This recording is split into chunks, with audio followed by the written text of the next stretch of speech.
Être femme, ce n'est pas une donnée naturelle. We are a vegan feminist non-profit cooperative. Bah t'as vu comment c'est sexiste? Les valeurs patriarcales oppressives qui régentent notre éducation. Qu'est-ce que c'est que le sexisme? C'est le résultat d'une histoire.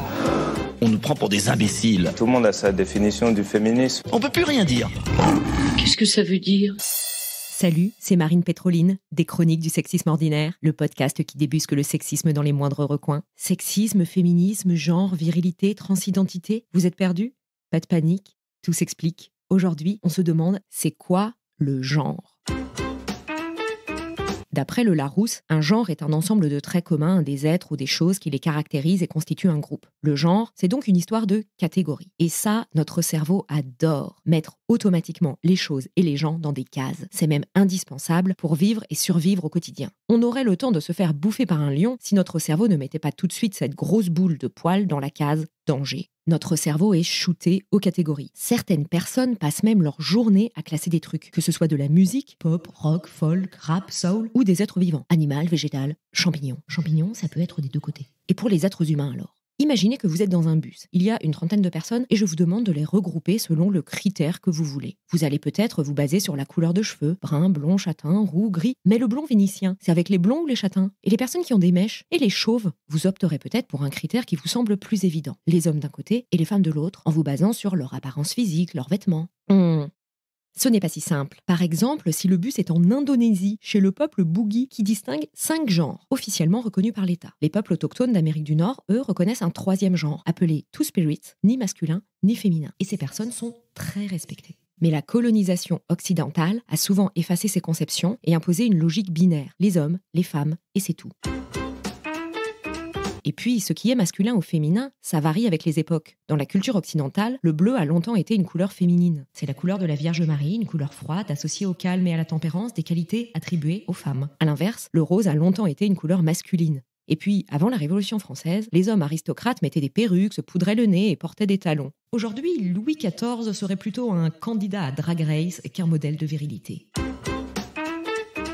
Alors c'est quoi le genre? D'abord, le genre, ce n'est pas le sexe biologique. À la naissance, la plupart des personnes présentent des caractéristiques anatomiques et génétiques qui permettent de dire « c'est une petite fille » s'il y a un vagin et 2 chromosomes X, ou « c'est un petit garçon » s'il y a un pénis et un chromosome X et un chromosome Y. Premier problème, ça ne marche pas pour les personnes intersexes, qui présentent des caractéristiques sexuelles considérées à la fois comme féminines et masculines. Au cours de son développement, une petite fille ou un petit garçon va développer des caractéristiques et comportements considérés plutôt comme féminins ou masculins. Les filles vont jouer à la poupée, les garçons au foot. Les filles vont être plus calmes, les garçons plus bagarreurs. Ces différences existent, mais elles n'ont rien de naturel. Elles sont construites par l'éducation et l'environnement social. C'est acquis et pas inné. C'est ce que dit Beauvoir. On ne naît pas femme, on le devient. On ne naît pas homme non plus, on le devient.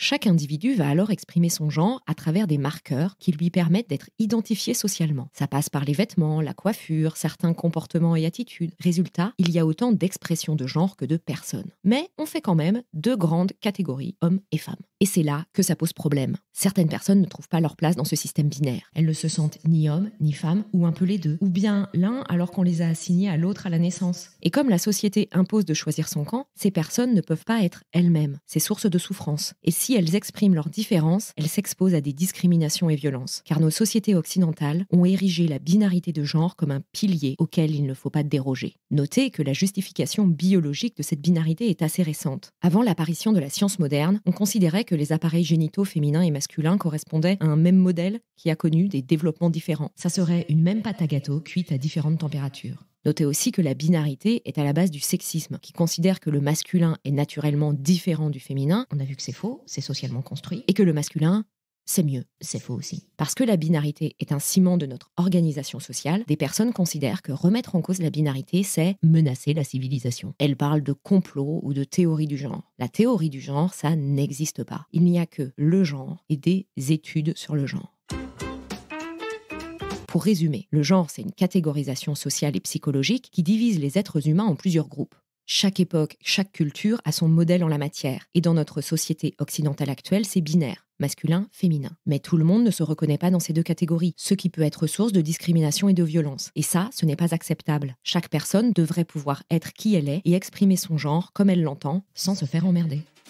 Voilà, maintenant vous savez ce qu'est le genre. Les mots sont importants, car comme le dit Beauvoir, nommer c'est dévoiler, et dévoiler, c'est déjà agir. Rendez-vous dans les prochains épisodes pour continuer à nommer, dévoiler et agir contre le sexisme. En attendant, vous pouvez retrouver les chroniques du sexisme ordinaire sur les réseaux sociaux et vous abonner à la newsletter pour découvrir encore plus de pépites antisexistes. Si vous pensez que tout ce qu'on raconte ici est important pour arriver à plus d'égalité, parlez-en autour de vous. Laissez-nous des mots d'amour sur Apple Podcast et Spotify. C'est important, ça permet à d'autres personnes de découvrir le podcast et puis nous, ça nous fait plaisir de savoir que vous appréciez ce qu'on raconte.